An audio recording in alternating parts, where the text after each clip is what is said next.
और इस बीच एक बड़ी खबर राजधानी रायपुर से। साय कैबिनेट की बैठक में किसान हित में फैसला हुआ है। कृषक उन्नत योजना का विस्तार को मिली है मंजूरी। दलहन तिलहन मक्का फसलों के लिए अनुदान राशि मिलेगी। छत्तीसगढ़ लॉजिस्टिक पॉलिसी 2025 को मंजूरी। जन विश्वास विधेयक को मंजूरी दी गई है। मुख्य सचिव को 3 महीने का एक्सटेंशन देने का भी निर्णय लिया गया। तो रायपुर से बड़ी खबर आ रही है और ये बड़ी खबरें, जन विश्वास विधेयक को मंजूरी दी गई।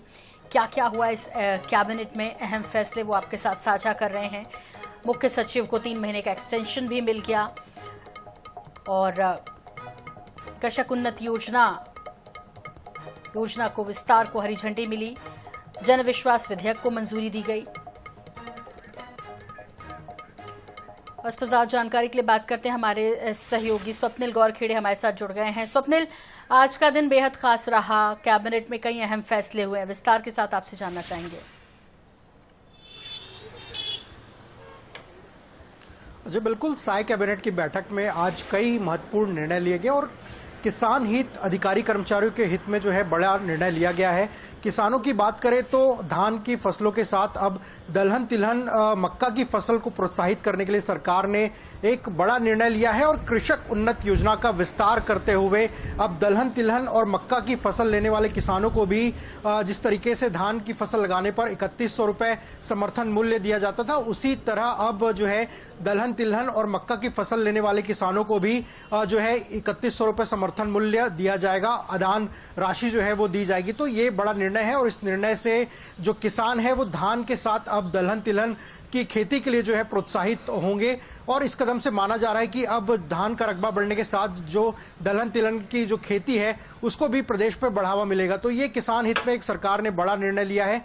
इसके साथ ही अधिकारी कर्मचारियों के हित में भी बड़ा निर्णय लिया है। छत्तीसगढ़ सरकार ने आज कैबिनेट की बैठक में जो पेंशन फंड है उसके गठन का निर्णय लिया है और इस फैसले से जो अधिकारी कर्मचारी रिटायर होते हैं तो अब उनके रिटायरमेंट के बाद उनको जो पेंशन जो मिलता है सरकार की तरफ से, वो पेंशन की राशि जो है मिल सकेगी और जो पूरे पेंशन के एक साथ जो फंड मिलता है वो भी जो है तत्काल रूप से मिल सकेगा। क्योंकि अभी देखने में यह आता है कि कर्मचारी अधिकारी रिटायर हो जाते हैं लेकिन उनको पेंशन की राशि पाने में जो है कई 3 महीने 4 महीने और कई अधिकारी कर्मचारियों को 1 साल तक का समय लग जाता है। तो अब ये समस्या जो है वो दूर हो सकेगी। इसके साथ ही साय कैबिनेट ने अन्य महत्वपूर्ण निर्णय लिए जिसके तहत जो जर्जर भवन है, जो निगम मंडल बोर्ड के द्वारा जो पूर्व में जो मकान बनाए गए थे जो आज की हालत में जर्जर स्थिति में है, उसका रीडेवलपमेंट किया जाएगा और इसको लेकर 7 ऐसे जो प्रोजेक्ट हैं उसको सरकार ने मंजूरी दे दी है, जिसमें रायपुर का शांति नगर है, जगदलपुर की एक जो जर्जर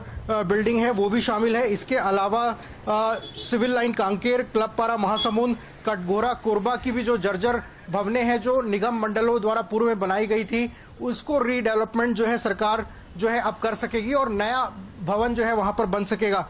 इसके साथ ही सरकार ने एक महत्वपूर्ण निर्णय ये लिया है कि लॉजिस्टिक हब की जो पॉलिसी है 2025 की साय सरकार ने जो बनाई है उसको जो है मंजूरी दी गई है और इससे जो निर्यात की अधोसंरचना है उसको कहीं ना कहीं बढ़ावा मिल सकेगा। क्योंकि छत्तीसगढ़ कहीं ना कहीं फूड प्रोसेसिंग के क्षेत्र में आगे बढ़ रहा है और छत्तीसगढ़ की जो वनोपज है और बाकी जो चीज़ें हैं उसको निर्यात करने में सहूलियत जो है इस पॉलिसी के माध्यम से हो सकेगी। इसके साथ ही जन विश्वास विधेयक जो पॉलिसी है उसको भी मंजूरी दी गई है।